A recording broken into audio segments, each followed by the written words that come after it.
starting. Doesn't matter. We can just talk anyways. Okay, cool. Yeah, how's my week? Week's good. Saw what's it, Pochun Oh yesterday. yeah. Uh-huh. I heard that like you're helping him to do a kind of like a training for his team. I did like a team building event. Uh-huh. Yeah, just a conversation, facilitating a conversation. I didn't know what I was doing going into it, but I Okay. told them we were gonna do circling, and but it ended up just being like this, like a conversation. Uh, but I guess it was helpful for them from what I understood because like they're able to share things that they don't normally say. So So it's kind of like helping the team to understand each other a little bit more and deeper. yeah, I guess it seemed like it was a chance for them to express how they felt and like what they recognized in each other. And Uh-huh. it's just like usually with just within the team, it may be difficult for people to have those kinds of conversations. It seemed like having someone outside the team to help to guide the discussion Yeah. was helpful for them. But ultimately, you have to ask them, how was their experience with it? Okay. Yeah. And did I give you any feedback about the conversation? Did they give me feedback? Yeah. Like how they're feeling after navigating through the conversation. Yeah, I think they appreciated it. It seemed like they enjoyed it. Uh-huh. And the thing I was figuring out with Potion afterwards is it something that's marketable, like something that people will pay for? Because I did it for free. And so for Uh-huh. free, it's like whatever, right? Like he can come, whatever. It's just the Saturday night. So he was helping to ask his teammates, like, would they pay for? What would they pay for? Is it useful, to pay for it? Uh-huh. And would other teams be interested and things like that? So I guess what we settled on is like the possibility of doing it like 600 NT plus Uh-huh. 100 NT per person. So if they Okay. have like 4 people, then it's 1,000. Uh, If they have like 10 people, it's 1,600. So that's just like the general idea of what maybe the college okay. people would be willing to pay, and that's helpful for me to understand like what is the market price and what of course every demographic is different. So yeah, so that's kind of the value that they would put on it.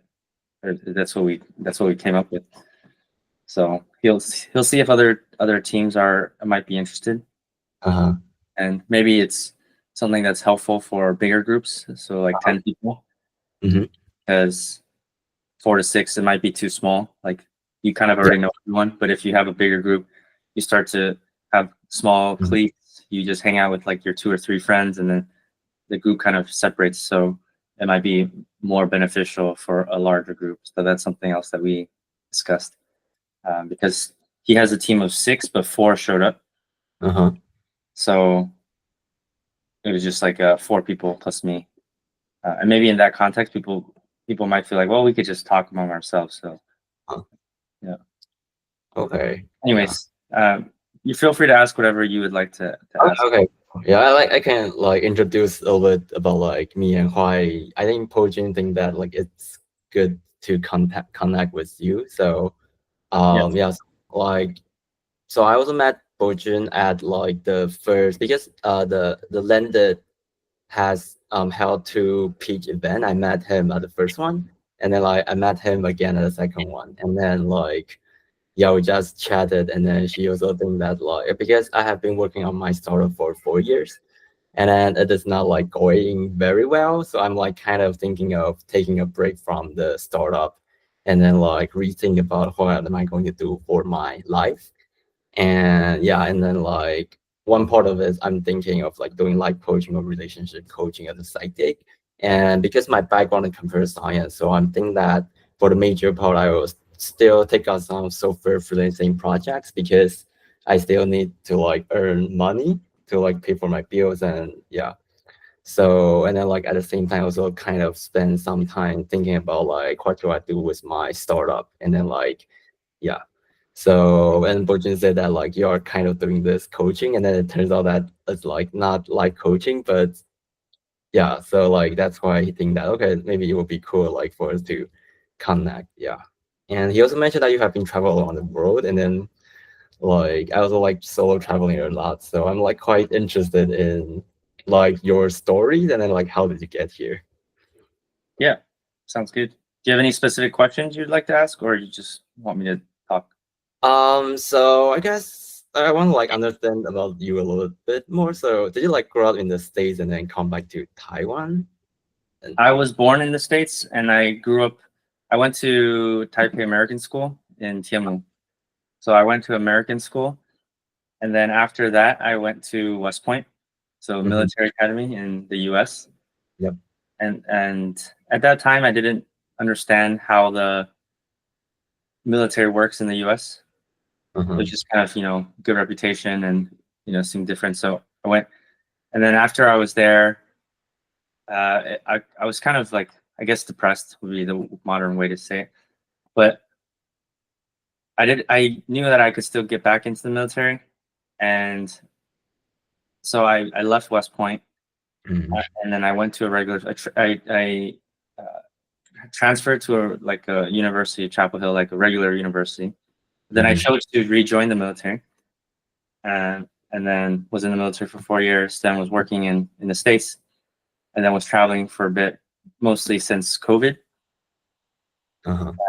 And then I came back to Taiwan. So to answer your question, I was born in the U.S. I grew up in Taiwan, but I was not like local Taiwanese. Then Okay. I went overseas, mostly to the U.S., and then I came back to Taiwan. Okay. And now I'm here. Like what makes you come back to Taiwan or What makes me come back here? yeah. I'd say so I kind of was explaining this to Po Chun, where to me, we are not thinking creatures who feel, we are feeling creatures who think, in the sense that I feel like there's a decision that's right for me. And Uh-huh. then after I'm from that feeling or intuition, some might say, or calling, it's not the reasons that give me the decision. It's the decision, and then we make up the reasons. Okay. We justify it. We justify things. And it's the same way with like emotions, because there's the classic saying, like an angry person finds a way to get angry, right? Yep. A generous person, a happy person finds a way to get happy. So Uh-huh. at some point, it's like, it's not the reason, it's not what's happening that makes you angry. If someone's just always angry, you're like, it's you are angry, Mhm. and you find a reason to justify your anger.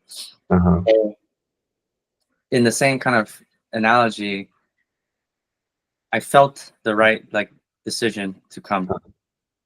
But in terms of rational reasons of how I justify it, I wanted to come back and coach basketball, Uh-huh. because it was something I grew up playing, and I had a coach that was really helpful for me. So I wanted to like give back to the next generation as well, because I learned a lot through basketball, like not just sport, but teamwork and communication, a lot of things that I hope to pass on. Wanted to be closer with my parents. I also ran out of money from traveling. Uh-huh. I also felt like I have like I joined the U.S. military because I felt like I had a responsibility to the U.S. And then I come back to Taiwan because I feel there's a certain amount of responsibility that I have from Taiwan, being that I grew up here and my parents are from here, grandparents moved here, and like my family made all their money here, and like was what allowed me to live my life. So I want to also kind of give back to Taiwan in a sense. And then if anything happens between Taiwan and China, like I would rather be here than be overseas and like question my life and like, what do I need to do? I'd rather be here. And this, like, I'm not gonna fight. Like, I think I'm gonna help and support. Yeah, because I'm hoping that people can transcend violence. But that's in a nutshell all the various reasons why I came back here. Wow, Long that's answer. yeah, but that's really interesting. And I'm very curious about like did you read a lot of kind of psychology or philosophical books, and like how did your thinking, like where did your thinking come from? Because I think it's very interesting that you have the perspective of a lot of decision is not from like we are reasoning a lot of our decision, but it's a lot of them are coming from our feelings. Yeah. What's the question? Do I read a lot of psychology? Oh yeah, like where like how like what, yeah, like what did you what shapes your thinking? Because I don't like, I think like you think or look at the world in kind of in an interesting way, and then yeah, also think a lot. I would say that like the guiding principle for me is that I try to follow my heart Uh-huh. and or my intuition, and that doesn't always seem to work. I think I saw it in a Modern Wisdom he mentioned recently, where he's like, someone was saying like your instincts, like they don't always lead you. They sometimes will lead you wrong, but they're also the only thing that's ever led you right. Uh-huh. So I really try to follow my instincts and listen to my heart, Uh-huh. and it makes life unpredictable. Mm-hmm. But in terms of what has shaped my thinking, I guess I've mostly watched a lot of YouTube at this point, Uh-huh. a lot of podcasts. More recently, I really like Jordan Peterson. It's something that like I've been listening to a lot in the last maybe 5 years. Uh-huh. A little bit of philosophy, a little bit of psychology, but I haven't been doing a lot of like full book reading. In terms of nonfiction, I've been doing more summaries and like Blinkist. So I haven't been reading, yeah, full books for a while. Yeah, but I do love to explore those topics. It's just that it's mostly through videos than through reading. Oh, wow. And like, did your parents, like how did your like parents educate you? Did they allow you to follow your heart since you're very little, or where does this like follow your heart comes from? Because I think a lot of people are like, for example, my parents, like they want me to do certain things, and then like I tried very hard and then go through therapies and so on and so forth to learn how to like listen to my emotions, and then to really follow my heart and do what I want. So yeah, I'm kind of curious about like how did that come from you? Yeah, I would say that it's most definitely linked to my parents, Uh-huh. and it's rooted in like from my dad's side.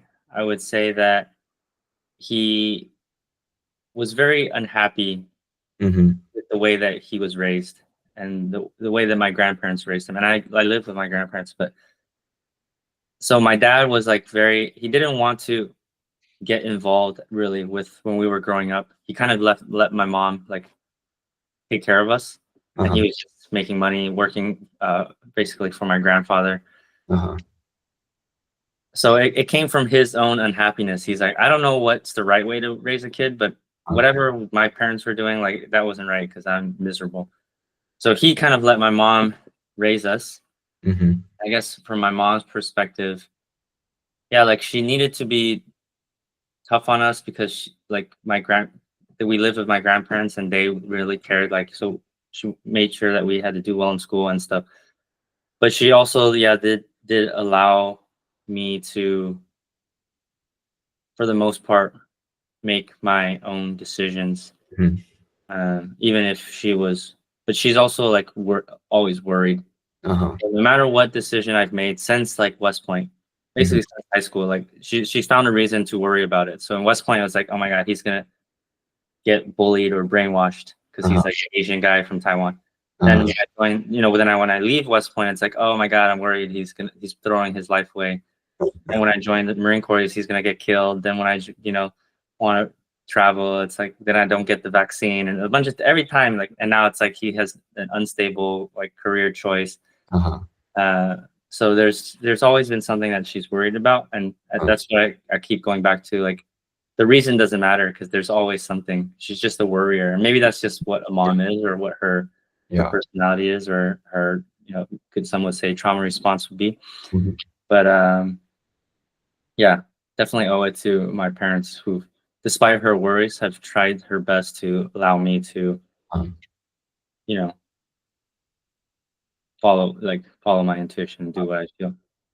But I think it's also because they were like my grandparents didn't approve of like my parents' marriage, being together for like 10 years. Um, and I guess you could say married out of love. Whereas my grandparents, I think it was more for money, from what I understand. And so my mom's parents' generation, I guess maybe or at least my parents basically married for love. And it was not approved of from my grandparents. So maybe from that experience, they also, were willing to allow me to try to do what I love or do what my heart tells me. That makes sense. Wow.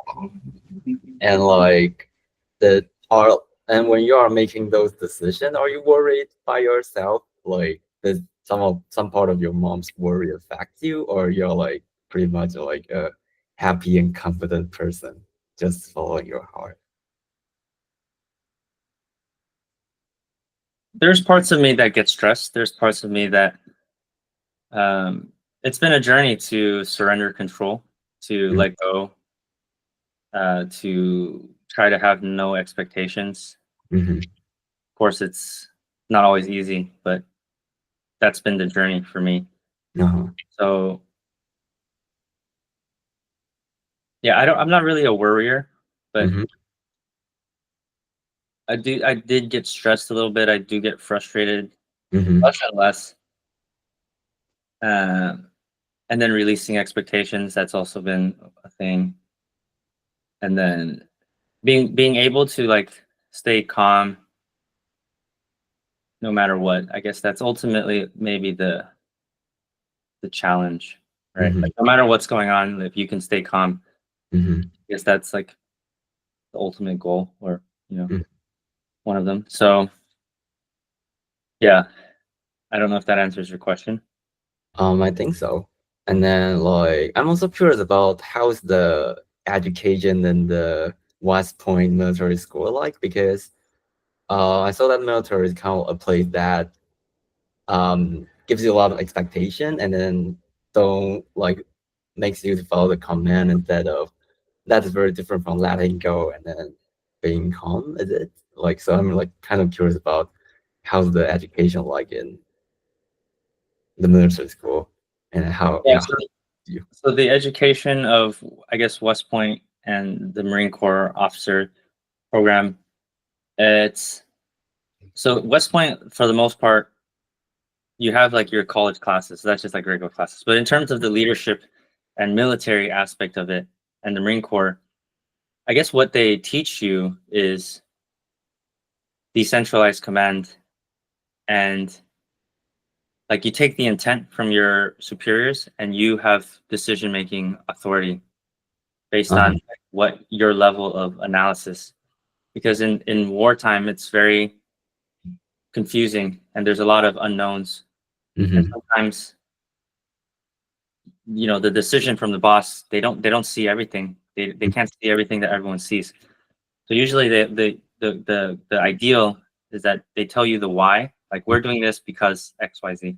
And so if you understand the why, when you actually are needing to implement, if you see something else, because you understand the why, you can change the plan to suit what you see, and that works all the way down to the lowest private. Ideally, it's like, what was your question? I don't know if I'm even answering your question. To stay calm. Stay calm. I would say yeah. That part, yeah, it's important to stay calm. But to follow order, I think that's what you mentioned. So yeah, I guess that's the part that's maybe different. It's not like you just follow the order like blindly. They're like, do this, and you just, okay, do it.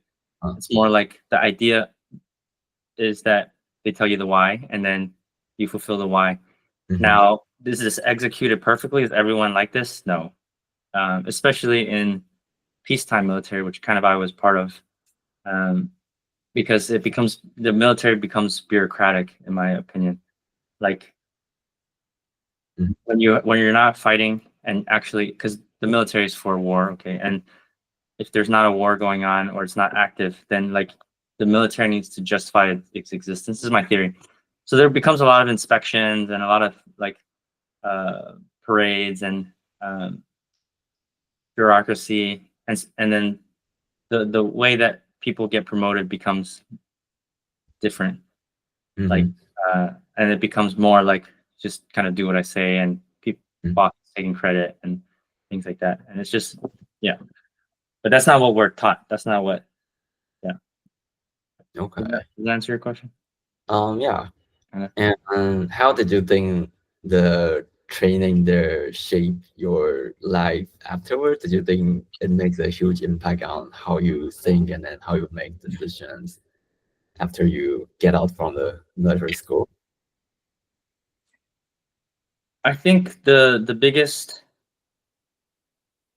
like psychological advantage is that I felt like it was a rite of passage for me. So when people ask like why I joined the military, of course, again, there's 10 reasons, but one of the reasons is that I would feel bad about myself if I didn't do it, because I feel like it's basically one of my responsibilities as a man, if you can say that. So I think having done it, it gives me a peace of mind in that regard. And I guess it also helps to make me more low maintenance. Like, because when I was, in the Marine Corps, there's like different training exercises and kind of like sleeping outside. You get by with less, right? Like you're not in a nice hotel room all the time. And so it's good to condition myself in that way, and to maintain some basic level of like self-discipline. I think has been helpful. Yeah. Probably the ways that it shaped me. Plus what I was saying about the way that they taught leadership. I think like in theory is correct. And that's what I try to live by. Not always perfectly, but I feel like in theory that's the right way to teach leadership. Yeah. And what makes you decide to leave the military school? The military school or the military? Because I think like both, because you leave the school first and then. Yeah, so I left the school first because, as I mentioned, I was feeling like a little bit depressed. It was very like life became very predictable. Where we had like you wake up at 6:30, you go to breakfast, you go to your classes, you go to lunch, like you go to the like for the next 4 years, it's like, and then everything was planned out. So I guess that was very difficult for me to accept. And again, I mentioned that like what I really wanted to do was join the military, and the school itself is just like preparation for it. And then once I learned that you could still go into the military afterwards, which I wasn't really clear on all that when I was in high school here in Taiwan. I was like, okay, if I go to regular school, and also honestly, like there's no girls there, and I guess I cared about girls at that time. And I was like, I want to party a little bit. I want to relax. And if I want to join the military, I can still do it. Like I can go in at the same rank. I can get all the same things. Like, why am I like suffering here in this school? While like, I guess like social media was getting bigger there, and just seeing people having fun or whatever. Like, so yeah, that's 19-year-old or, me at that time. I think these were the things that I cared about. So, yeah, and I guess I just wanted to. Yeah, that's pretty much it.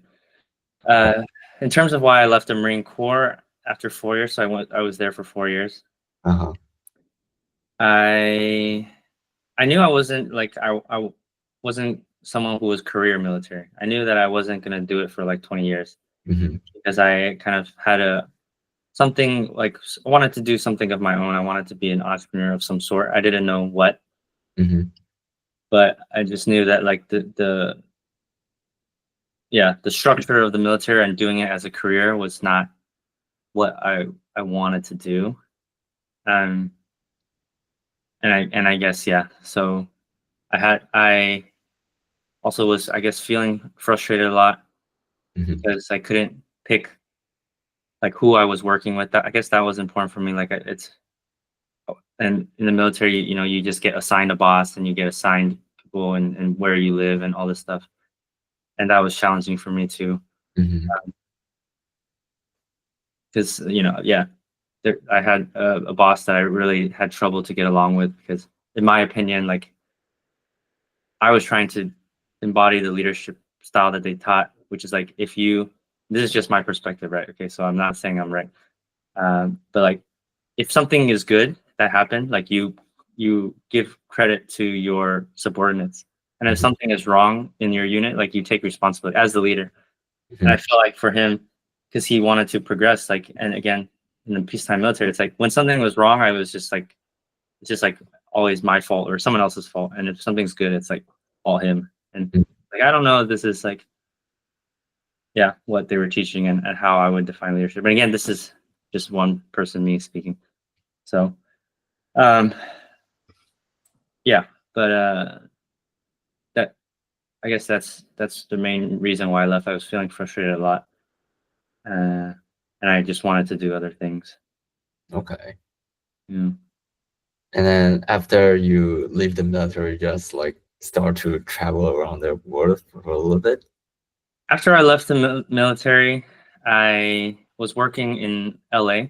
I traveled a little bit. I was working for them part-time, but I started when I was still in the military, because at the end of like the time when you know that you're going to leave, they kind of, because you have a 4-year contract, they kind of put you like in a not very important job just to wait out your contract, because they know you're not going to keep going.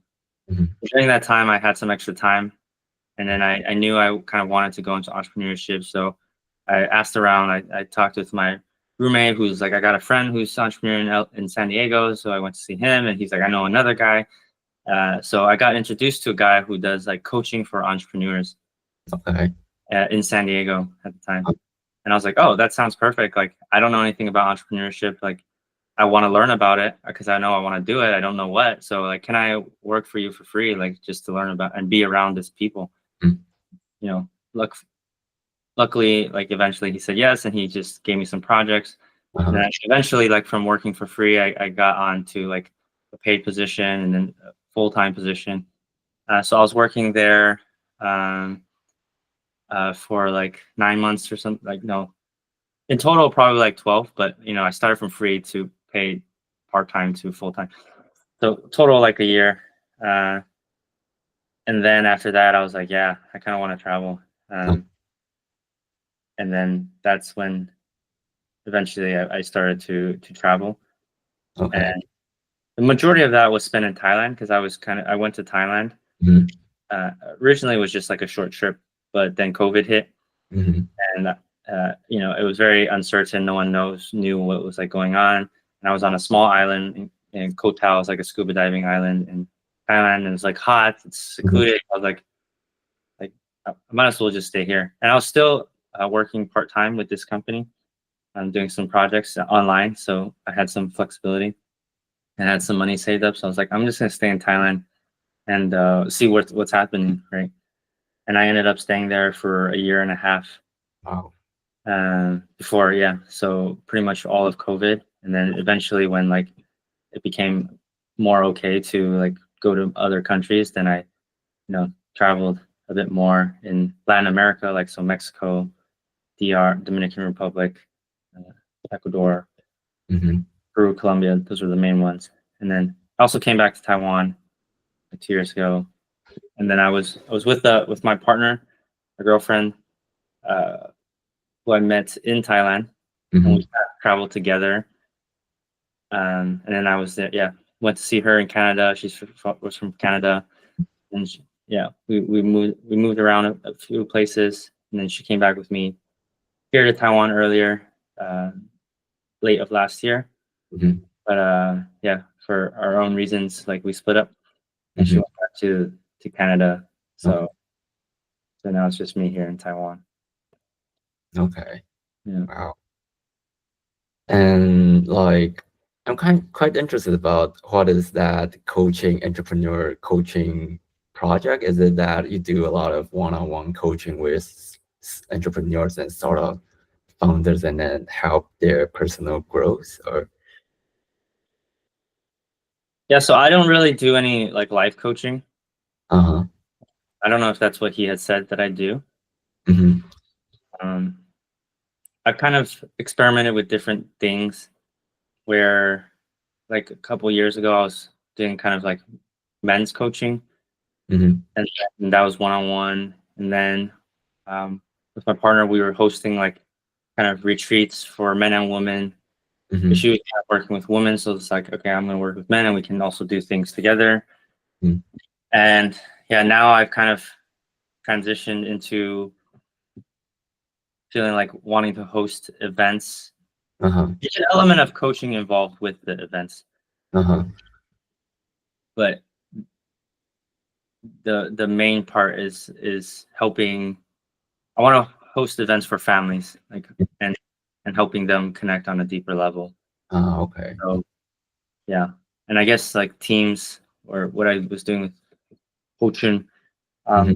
was some possibility as well. But I'm trying to like find the exact market and like um, what I'm really feeling called to do, which I would lean more towards families than teams, but um, for now I can explore teams as well.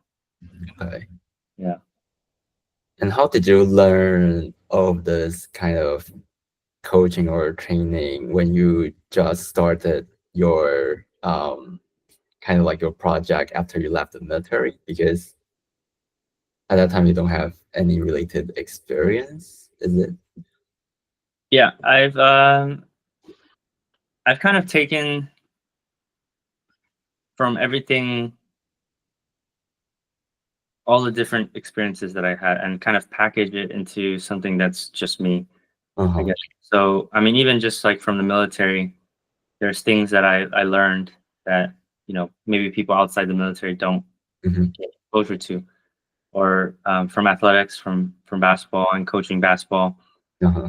Uh, there's also some things that's outside of beyond sports, like that's applicable.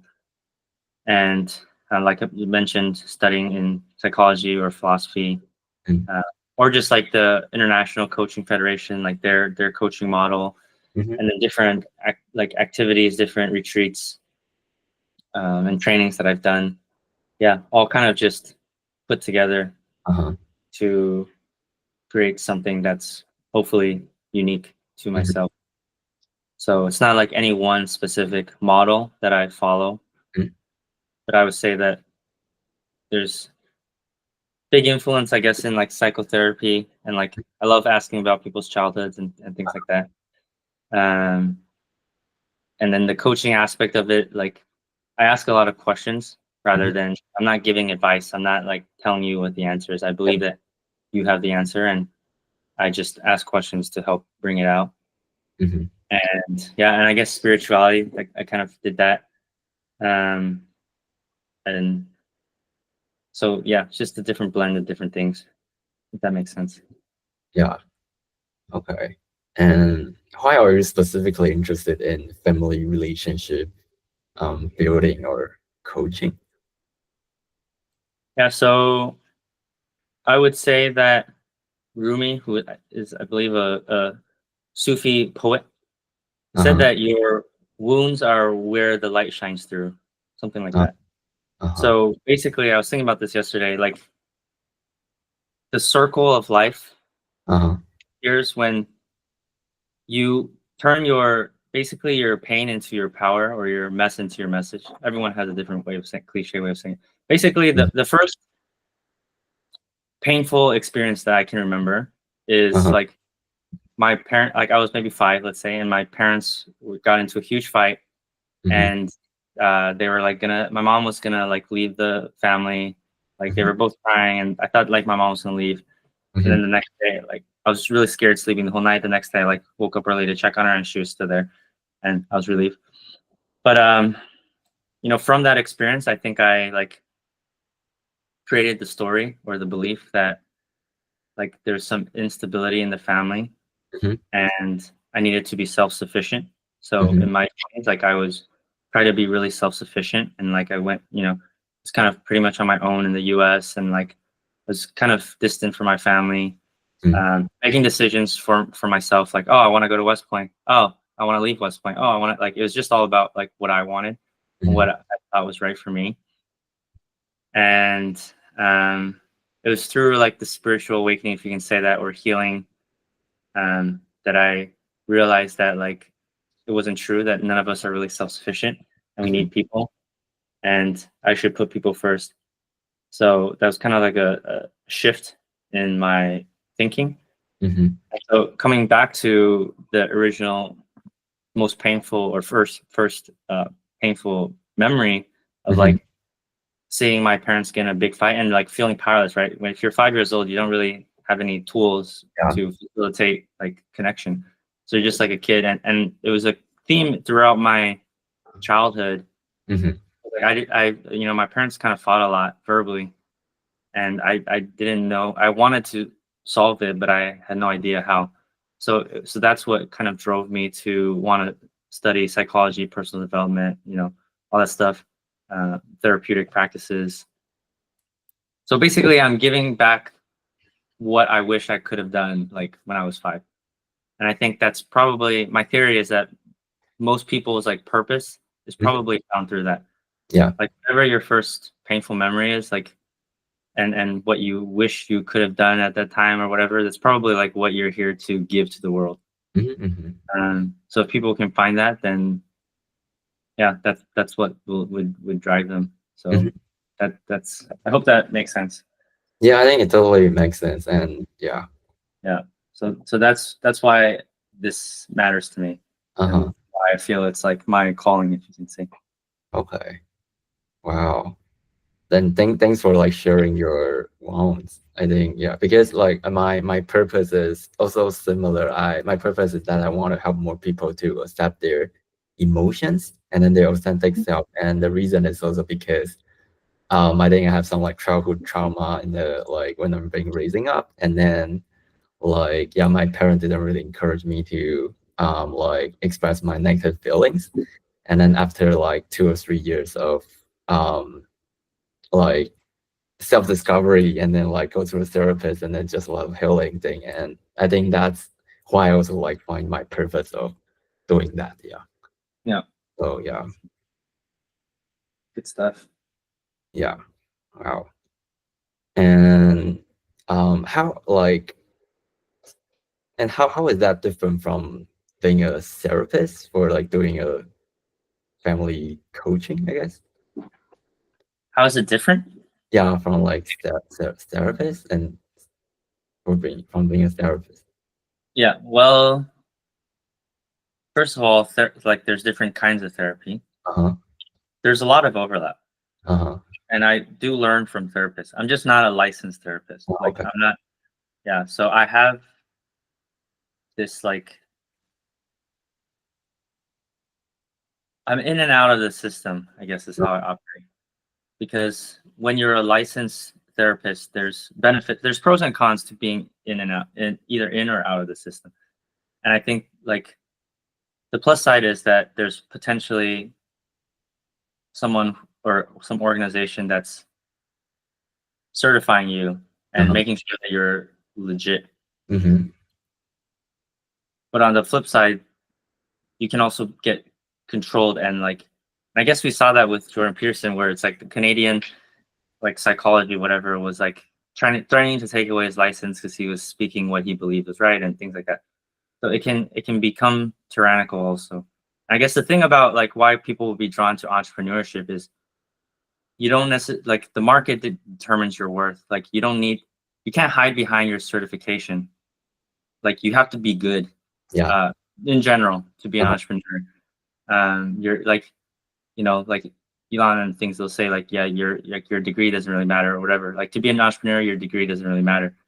And so for some people that's alluring and they enjoy that part of it.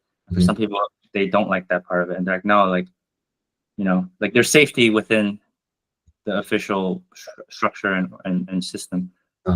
So yeah, there's pros and cons to both sides. So to answer your question, like there's a lot of overlap with therapy, and I use a lot of therapeutic practices Okay. but I can't say that I'm a licensed therapist, Uh-huh. nor do I particularly want to be. Like I want to be tested by the market. Uh-huh. Like I want to actually be good Mm-hmm. at what I do, not just like I have the license, so like you can Uh-huh. hire me and like So yeah, I Oh, guess that's how I see it. and how did you get the courage of like taking the step of really start to become like a family coach? Because like it's a, like from your original life. Say that again. How did you have the courage to like execute on your calling or passion? Because I think a lot of people um they have a feeling of what they want to do, but they just don't have the courage of like really like you to really fully committed and have this courage of like going through a market and then to test you to see like can I really fulfill my passion or not? How do you have to find the courage? Yeah.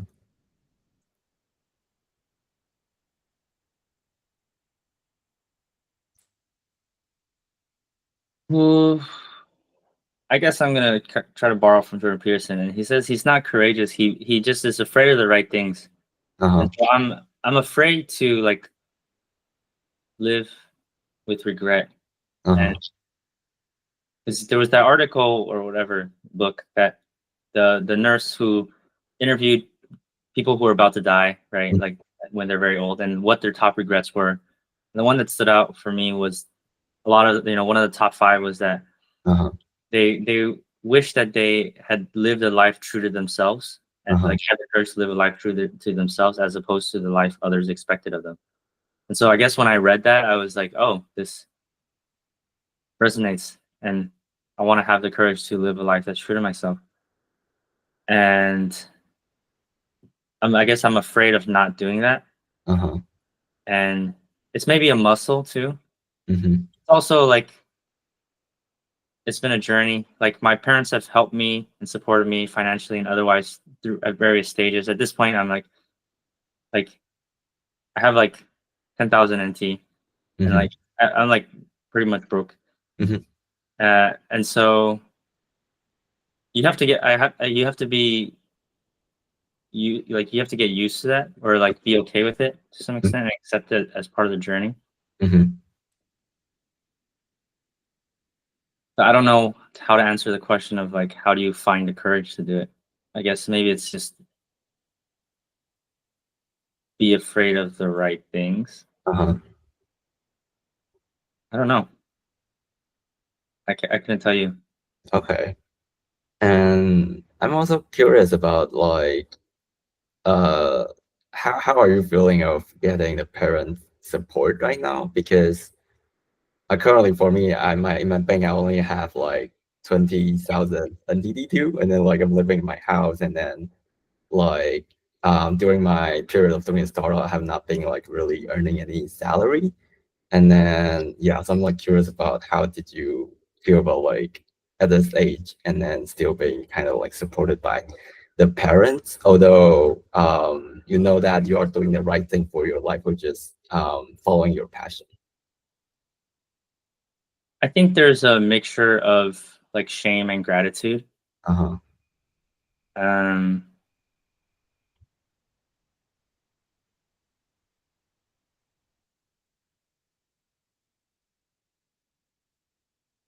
yeah, I guess it's it's part of my journey to accept because in my 20s I was very focused on being self-sufficient and like I really didn't want any help and financial or otherwise. Like I didn't feel like I needed anyone. So yeah, I guess it's just a lesson in humility. Mm-hmm. Mm. But it's just learning to accept that that's where I'm at and to be Mm-hmm. okay with that. Okay. And I guess it helps like me become less judgmental of myself and others. I think in the past I was more judgmental of people. Mm-hmm. So yeah, it's a, some would say, spiritual lesson of humility. Mm-hmm. Yeah, but like you said, if you're helping people to be in touch with their emotions, that comes with both comfortable and uncomfortable emotions. Mm-hmm. And I'm gonna quote Alan Watts when he says, like, there's a price to be paid for every increase in consciousness. You cannot be more sensitive to, like, the pleasure without being more sensitive to the pain. So like you have to be like, you become sensitive also to the uncomfortable or quote unquote negative emotions. Mm-hmm. Um, but that's just, I guess that's just part of the process. Plus, when you look at a lot of entrepreneurs like Elon Musk and Jeff Bezos, they all got help from their parents. So it's not like a unique thing. Um, yeah, it's just like you want to try to, like, be as, maybe like, you don't want to, like, become reliant on it, and you want to Mm-hmm. do your best, and you want to be grateful for it. Um, and yeah, Mm-hmm. so some people, they don't have this opportunity, and in some cases that's good. Like, sometimes if you just grew up like in a very poor house, and or like, your family just didn't have any money, and you had to go, like, you didn't have, I don't know. Mm-hmm. uh, I don't know everyone's unique story, but I think that the God or the universe, like, finds a way to help you, even if it's Uh-huh. not through your, like, biological parents. I think most people, if they're honest, they'll acknowledge, like, the help that they received somehow. They didn't do it completely on their own. Yep. So yeah. Yeah. Okay. And how did you stay focused on your passion, like based on the current circumstances? Because I think for me, I'm like getting some help from my parents, and then like sometimes I'm thinking, okay, so should I focus more on like making some money first, because it's kind of like I also want to get financial independent, and then at the other side, I'm also thinking, but like, should I spend some more time on thinking about my life and then trying different things about my passion? And I think in the long term, that's the right thing to do. But sometimes I will, like, because of the shameful feeling, I guess, a little bit. So I will like switch between like, okay, I need to be realistic and then focus on like earning money right now. And then like, yeah, it's like a little bit conflict between the two. Yeah. What's the question? How did you stay focused on like pursuing your passion? Or did you also have like this kind of conflict between, okay, I need to make some money or have some, I guess, achievement right now? Well, I mean, I do like basketball coaching for middle schoolers. It's a Mm-hmm. part-time. It's part-time. Uh-huh. Um, I guess for me, like, the the right thing always showed up. Mm-hmm. Um, so whether you feel like you need to, because like my mom thinks I should get a job and Mm-hmm. be more secure, Mm-hmm. and I have a different perspective. Uh-huh. Um, I think only you can answer that. Uh-huh. I don't know if someone else can answer that for you. Uh-huh. For me, I have a feeling of what I should or shouldn't do, Mm-hmm. and it'll either feel right or it won't feel right. Mm-hmm. And if it doesn't feel right for me to, like, get a job that's Mm-hmm. full time, then it feels wrong. But if Okay. the right job comes, like, it will feel right. Mm-hmm. So I'm not close to it. Mm-hmm. It's just like she wants me to, for example, get a full-time job at the school. And it's like, just get any job, like whatever, just get any job. Like, Uh-huh. nah, it doesn't feel right. There Uh-huh. was one job that felt right, and I applied for it. Mm-hmm. I didn't get it. It's kind of, I was a little bit ambitious. It's like for someone who's way more experienced than I. It's like, fuck it, I'll try it. Yeah. But yeah, in general, like, so I'm not opposed to it. It's just like, Uh-huh. it just it hasn't I haven't come across like something that felt right. Uh-huh. Uh-huh. Yeah. Okay. Yeah. Yeah, I think I also have similar feeling, which is there are some opportunities coming up, and then my parents also want me to get a full-time job because they are saying like, how are you going to try out for your entrepreneurship or following your passion Mhm. or so on and so forth. And yeah, but I think for me, I also don't have that like right feeling yet. So yeah, I didn't take on those opportunities. Yeah. Yeah. You don't have the right feeling. You can't tell when something feels right. Yeah, I think when it happens, I will feel that it's right, but till this point, I don't really feel that like getting a full-time job right now is the right thing to do because I think I still want to maintain some part of the flexibility and Mm. to also like figuring out like what do I really want for maybe the next 3 or 5 years of my life. Yeah. Yeah. Okay. Well, if it doesn't feel right, then if it feels like you should take more time for yourself, and then that's what it is. Okay. Yeah. And how like during this kind of period, how did you, because I think there are a lot of ambiguity because like the future is not very clear yet. And how did you navigate through this ambiguity feelings? Because sometimes I can stay calm because I meditate or so on and so forth, but sometimes I also feel that, oh gosh, like what am I doing? Like my life is like it's messed up, and then like have a lot of those kind of feeling because there's some ambiguity. How do I navigate with ambiguity? Yeah, and then yeah, become more comfortable with ambiguity, or when some negative feeling come up when first facing uncertainty, how did you like get through it or embrace I that think, feel? yeah, I think for me, like I've become more spiritual. Uh-huh. Um, and God means different things for different people. Uh-huh. But I would say that I surrender to a higher power. Uh-huh. I think that helps for me. So whether or not that's real, if it helps, Uh-huh. maybe that's what real is, like what's most useful. Uh-huh. At the end of the day, I think our beliefs are tools that we use. So what's real and what's true, like this is a little bit off topic, but like why is science, well, science pursues what's true, but that is based on the fact that like what's true is useful. I guess technology is the useful application of science. Mm-hmm. So perhaps ultimately like what is true and what is useful is one and the same, maybe. Mm-hmm. So if this belief, again, I don't like, if because some people don't believe in God, and it's like, well, if it's useful for me, maybe it's true. Mm-hmm. Whatever God means. So yeah, I would say spirituality helps Uh-huh. for me to navigate ambiguity. And Uh-huh. life is inherently uncertain. Like we're not certain of anything ever. So like whatever we hold on to that we think brings us certainty is ultimately an illusion, I Mm-hmm. think, except for that which is highest. Uh-huh. Yeah, that's my best attempt at this answering this question right now. Okay.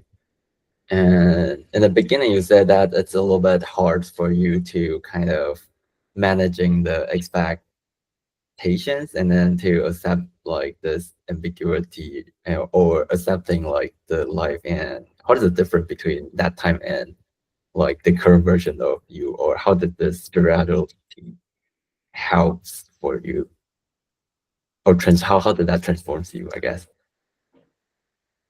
I think sometimes like the expectation is mainly financial. Like, oh, I should make more, or I should work harder, or I should do this or do that. But I think life has a way of like forcing me to slow down.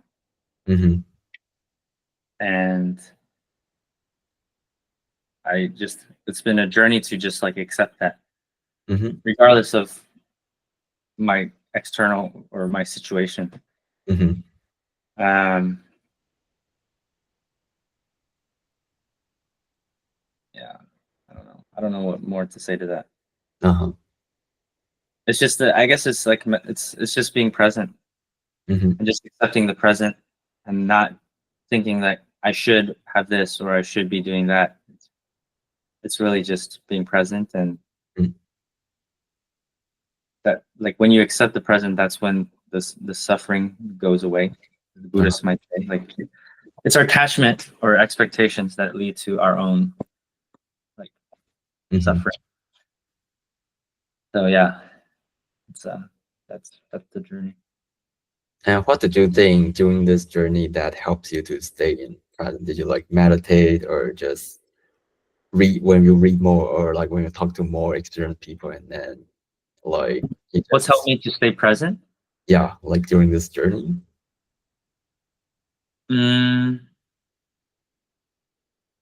Well, prior to coming to Taiwan, I did some psychedelics, which is like a magic mushroom, ayahuasca.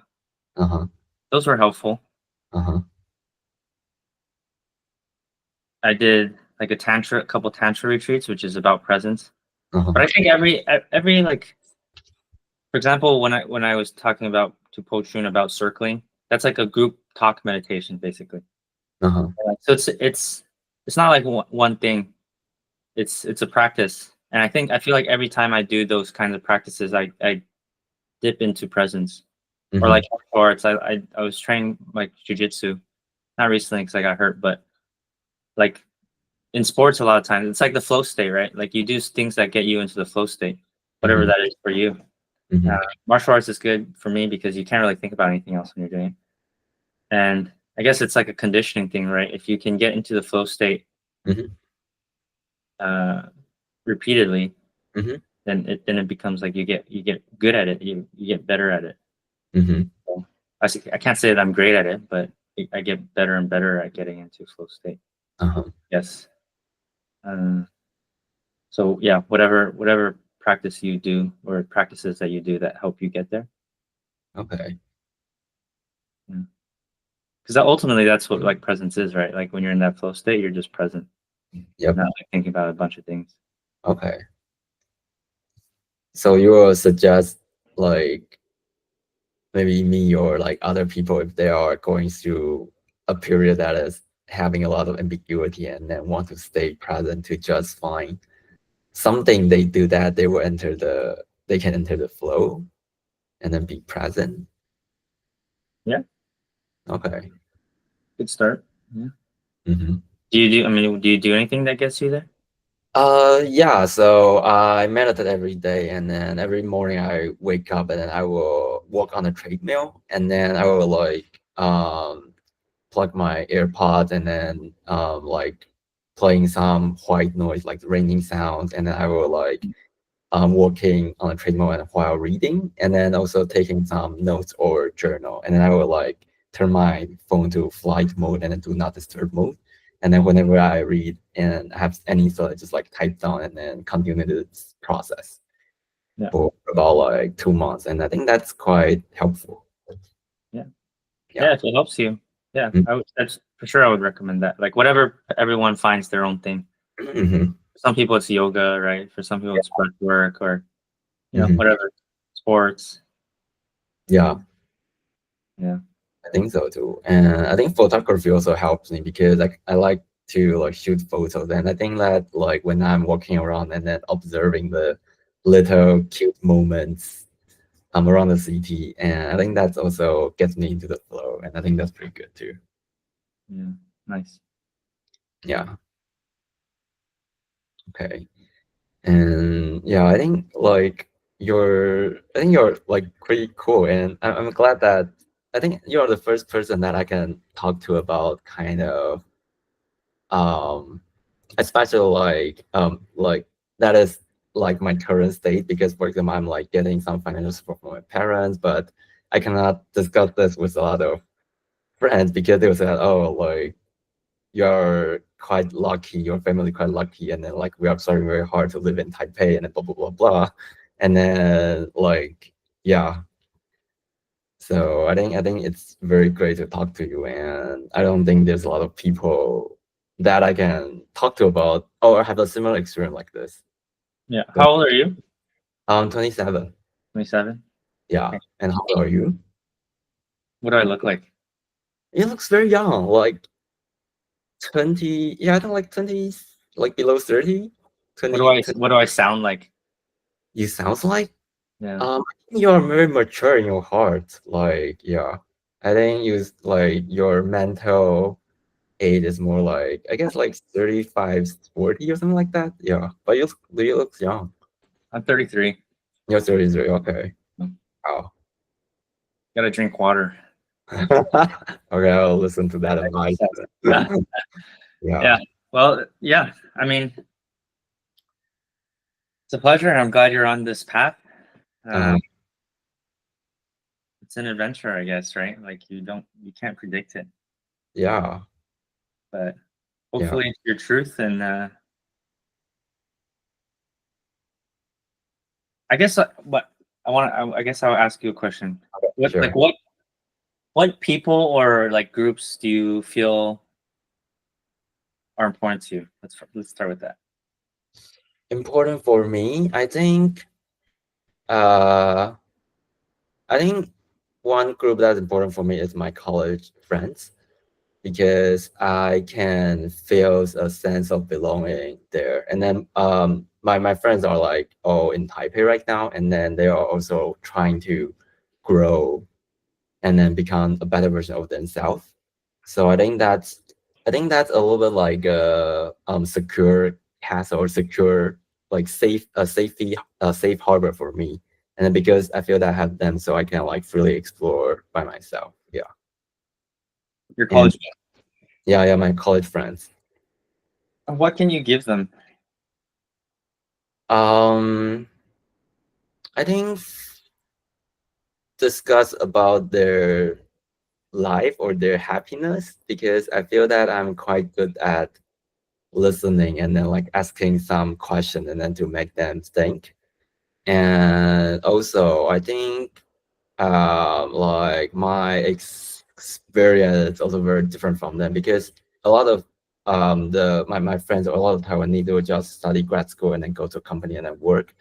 But I just after I graduated from a college, I just decided to like start my startup and then do that for 4 years. So I think that's kind of like a different experience. And then one of the friends will say that like some of the friends say that looking at me give them some courage because they will feel okay, like this guy is kind of trying to fulfill their passion, and then maybe I can also do a little bit of thing to like follow their heart or something like that. Yeah. Mm-hmm. You know what's your who you would like to do coaching or for? Is it your college friends or? So actually, I offer the coaching with Bojin. Okay. Yeah, and then I think I'm going to I'm going to experiment and then start from that first, and then he's also pretty happy about that. Yeah, and then the other one is my little brother because he's still in the college and he's also studying computer science. And then I think as a brother and then also as a family member that has suffered from my family, I think that it would be very great to help him. Yeah. Yeah, absolutely. Yeah. And I think for the college friend, maybe one friend that is because I have a very close roommate, he just got a cancer. And then so like his attitude towards the life has changed dramatically. And then I think talking with him or like trying to coach him will kind of be helpful. Yeah. Yeah. Yeah. Nice. Was there anyone like you when you were Pochun's age? You mean my friends? Or just like an older, whatever, 27-year-old guy when you were 22 or 21 that you knew who was like a coach, wanted to be a coach? Uh, Or not really? I don't, yeah, I'm not very, I don't really know. Yeah. Yeah. Yeah. I guess I gotta work on this because in some sense it's like what we want to do, but sometimes I get jealous Hmm. of like the younger generation like that because like well, like jujitsu, for example. It's like, man, because when I was growing up, they didn't really have that. They didn't have that in Taipei, really. Uh-huh. Like something. It's like, I wish they had this when I was their age, or I wish, whatever. So that's just me. Uh-huh. Fucked up like that. I'm like, damn, they have like these people who are wanting to be coaches and like, well, like all this like YouTube and all these resources. But I know it's an illusion, because I've also obviously received. Maybe every generation feels that way. We're like, my parents like, man, these kids get all this stuff. Like when we were that age, man, our parents were. So it's just normal. But I'm observing it in myself, even just with like people who are like, in college now. I'm like, wow, they have so many different things that. Oh, actually, I think I know someone who wants to be a coach. That is, like I met a friend and she just graduated from a college, and then she has been like managing one of her Instagram page for about like 2 or 3 years, and then that is kind of helping people to be more self-aware, and then she have some like exercises like just like helping people to become more self-aware about themselves and then their emotions and then so on and so forth. And then she decided to like make this a full-time job after she graduated. Nice. Yeah. Hmm. And yeah, I'm like, wow. Well, best of luck to you. Was there anything else you wanted to ask or chat about? I think not for now. Yeah, but yeah, I think it was very great to talk to you. And then I think seeing at you, and I don't know, like, is it appropriate to say that? But seeing that, like, you are, because sometimes I would feel that I'm already very old because I'm 27, and then like I'm not earning any salary for 4 years, and then Yeah. like I still don't know what am I going to do next. Although I'm like kind of happy about my current status, and I don't want to be some of my um friend or my classmate that just go to like TSMC and then work and so whatsoever. But I think it's kind of lonely in this journey, and then looking at you also who is also going through this journey and have a very firm belief about like just trust your feelings and then just trust the life. I think that's pretty amazing and inspiring. Yeah. Yeah. Because See me, I'm 33 and broke, so you're good. You're good. Yeah, I'm like, okay, oh wow, like maybe I'm All right, you're doing just fine. Yeah, but I think people will have this kind of feeling, and I think no matter like what age they are. So yeah, it's just that you have the courage to really be in this state, and I think that's pretty good and amazing. Yeah, I think it's because I grew up like in a pretty wealthy family, and I think it's a good experience to go through it. Yeah. And life is unpredictable, and you could be like rich for 50 years, and when you're 50, for whatever reason, your company something happens, and you just like you never know, right? And so I think that these experiences help us get like remove our attachment to money. We understand it's important, and like we use it and all this, but like you're not any less of a person. You don't have it, and you're not any more of a person when you have a lot of it. So I'm confident that myself and you, and as long as you continue to follow like the path, there will be a time when you will have a lot of money, but it doesn't make you a better person than anyone else, or like you can't look down on people. Like I mentioned, I used to be a little bit more judgmental of people, and I feel like this experience in general has been humbling, and that's been helpful for me. So I hope I remember this, when I'm at a different stage. But yeah, like